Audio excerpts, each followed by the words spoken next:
Welcome to the Leaders Insights podcast. Today's episode, building an experimentation culture inside your marketing org. Most marketing teams say they test things. You're telling me that's basically worthless. Why? Because running an experiment once a quarter is like going to the gym on New Year's Day and calling yourself an athlete. The teams that actually compound their advantage run experiments constantly. Testing is the default state, not a special occasion someone schedules a meeting for. But everyone's resource constrained. Isn't test everything just a luxury for companies with money to burn? It's the opposite. Booking.com, the travel site, famously runs over 1,000 concurrent experiments at any given moment. And they're not doing it because they're rich. They do it because a 1% lift on a checkout flow at their scale is millions of dollars. The discipline is what made them rich, not the reverse. Fine, but I can't be Booking.com. What does experimentation culture even mean for a normal 30-person marketing team? It means two things: infrastructure and incentives. Infrastructure so that launching a test doesn't require a 2-week engineering ticket.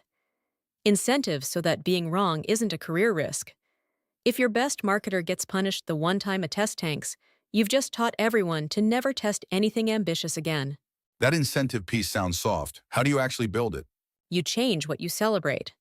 I ran a team where we tracked experiments shipped per person per month as a real number next to revenue. Not because activity equals results, it doesn't, but because if nobody's shipping tests, you have 0 shots on goal.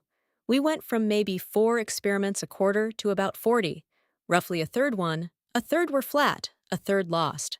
That's a healthy ratio. A third losing sounds like a lot of wasted work. If 2/3 of your tests win, your tests are boring. You're testing button colors instead of real hypotheses. The whole point of a low-cost experiment is you're allowed to be spectacularly wrong cheaply. The teams terrified of losing only ever test things they already know will work, which means they learn nothing. Give me the concrete example. What does one of these tests actually look like? At a subscription company I advised, someone had a heretical idea. Remove the free trial entirely and just charge day 1. Every instinct said conversion would collapse. We tested it on 10% of traffic. Trial signups dropped, obviously, but paid conversions went up 18% because the people who paid immediately churned, whined. That's the share who cancel, far less. Nobody would have believed that in a slide deck. The experiment settled the argument in 3 weeks. So the experiment replaces the opinion of the highest paid person in the room. That's the real prize. In most orgs, decisions get made by whoever has the most seniority or the loudest voice. An experimentation culture is fundamentally a way of taking power away from hierarchy and giving it to evidence. That's why executives who talk about it don't always want it. It means their gut can be publicly proven wrong by a 26-year-old analyst. Isn't there a risk you optimize yourself into a local maximum?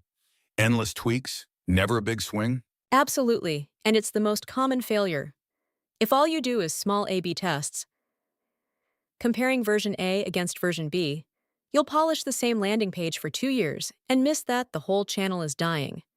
The fix is deliberately reserving maybe 20% of your testing capacity for big, risky bets. Kill the trial, change the pricing model, enter a channel everyone says is dead.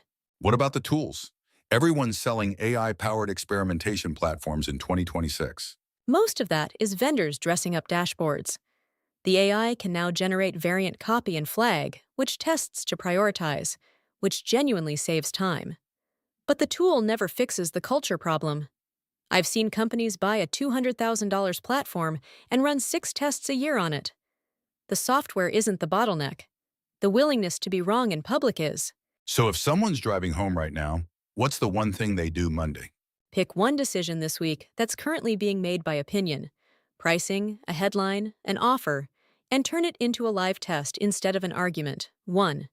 Then do it again next week. That's a wrap. Fresh CMO briefings drop daily at mba-training.com.